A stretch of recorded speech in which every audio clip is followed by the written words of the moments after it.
No sé si estás entendiendo bien, porque tampoco sé si yo te estoy entendiendo bien.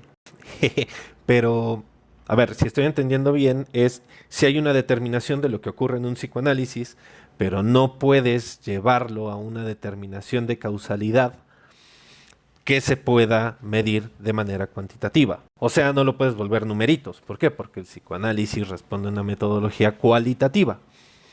Y en eso te voy a decir sí. Y la respuesta es porque la cantidad de variables que están inmersas es inimaginable. Empieza a sumar progenitores, madre, padre, los progenitores de los progenitores. Entonces estamos hablando ya de los dos pares de abuelos. Las historias de vida de padre y madre, cómo les enseñaron a ellos de la crianza, del mundo, del amor, de las relaciones con otros, de los ideales, la cultura de cada uno, las condiciones materiales de cada uno. A eso súmale si a la persona lo amamantaron, no lo amamantaron, quién lo cuidó, quién no lo cuidó, por qué eso se hizo, cuál es el relato que le hacen de esos eventos.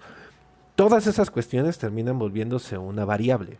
Entonces no hay nada más absurdo que decir, ah, si a ti te pasó esto en la infancia, entonces vas a crecer así. Decirlo así de determinante es absurdo, es absolutamente imposible comprobarlo.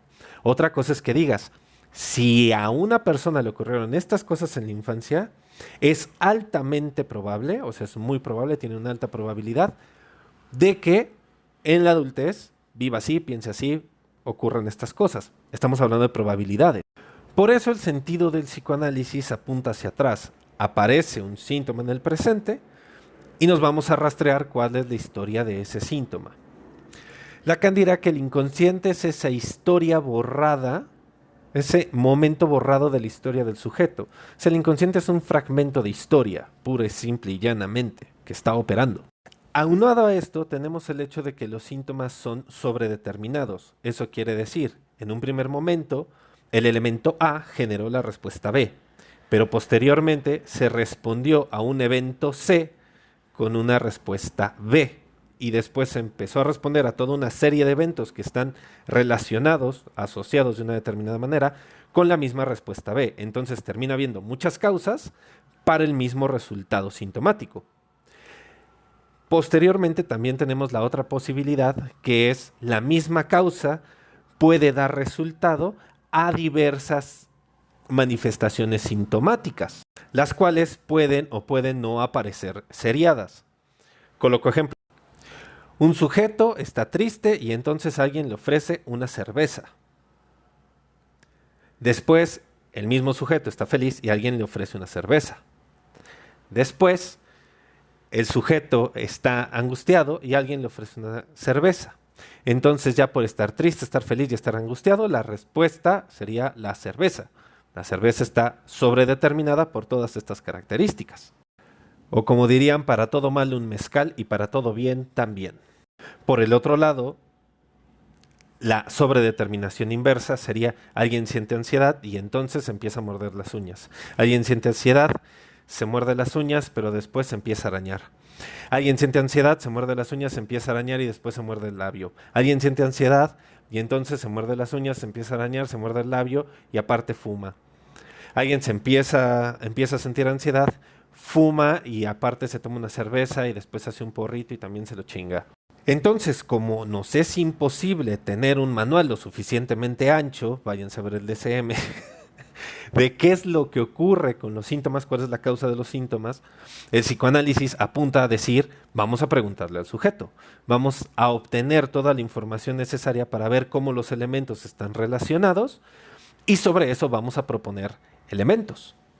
Preguntas, intervenciones, qué es lo que le interesa al sujeto, cómo el sujeto está posicionado con respecto de los otros, cómo es que está operando la demanda de los otros en el sujeto, hacia dónde apunta el deseo del sujeto, cuáles son los ideales del sujeto, etcétera.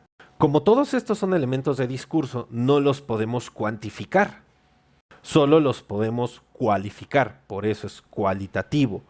Muy similar a cómo operan los ejercicios del análisis histórico, del ejercicio antropológico, de las dinámicas sociológicas.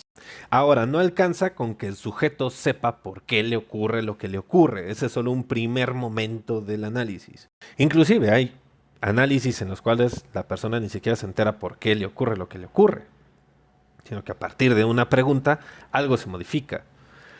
A veces no hace falta decirle por qué le ocurre lo que le ocurre, ya lo sabe. El tema es cómo lo cambiamos, hacia dónde apuntan las intervenciones.